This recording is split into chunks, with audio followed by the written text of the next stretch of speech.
আমার চেহারার দিকে তাকায় না। কেমন একজন খতিব আমি পাইলাম যে সে আমার কানের স্বর্ণের অলংকারের দিকে বারবার তাকায়, আমার গলার হার আর চেইনের দিকে তাকায়, আমার আঙ্গুলের স্বর্ণের আংটির দিকে তাকায়। আহারে, আমি এত ভালো মনে করছিলাম সে তো মনে হয় লোভী স্বর্ণের দিকে তাকায়।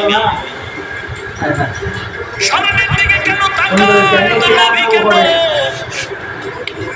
মোটামুটি যুবক কথাটা আজ করতে পেরে ডাক দিয়ে কয়, বিবি আমার, তুমি আমার নতুন স্ত্রী হয়েছো, মনের মধ্যে খারাপ কোনো ধারণা নিবা না। আমি তোমার চেহারা না দেখিয়া আমি স্বর্ণের দিকে তাকায় দেখি, কারণ আমি মাওলা পাকের কুদরত দেখতেছি।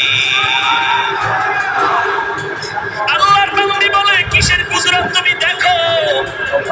বলে, তোমার স্বর্ণের আংটি, স্বর্ণের কানের অলংকার আর গলার মধ্যে যা দেখতেছি, মনে হয় যেন মক্কার জমিনে আমি একদিন স্বর্ণের হার পেয়েছিলাম রেশমি কাপড়ের পেঁচানো, ওই হারটা তোমার গলার মধ্যে যেন দেখা যায়। এবার মেয়েটা ডাক দিয়ে কয়, ধন্যবাদ হে স্বামী আমার, ঠিকই স্বর্ণ গলার হার। আমার আব্বা জান হজে গিয়েছিলেন আমাকে নিয়ে, ওখানে গিয়ে আমার এই হার হারিয়ে গেল, রেশমি কাপড়ে পেঁচানো। আমার বাবা বড় ধনী,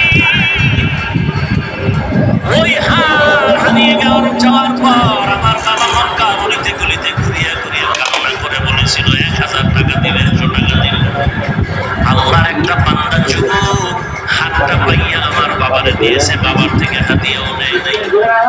আম্মা জান ওই যুবকটারে বহু তালাশ করেছে, কিন্তু আর খুঁজিয়ে পায় নাই।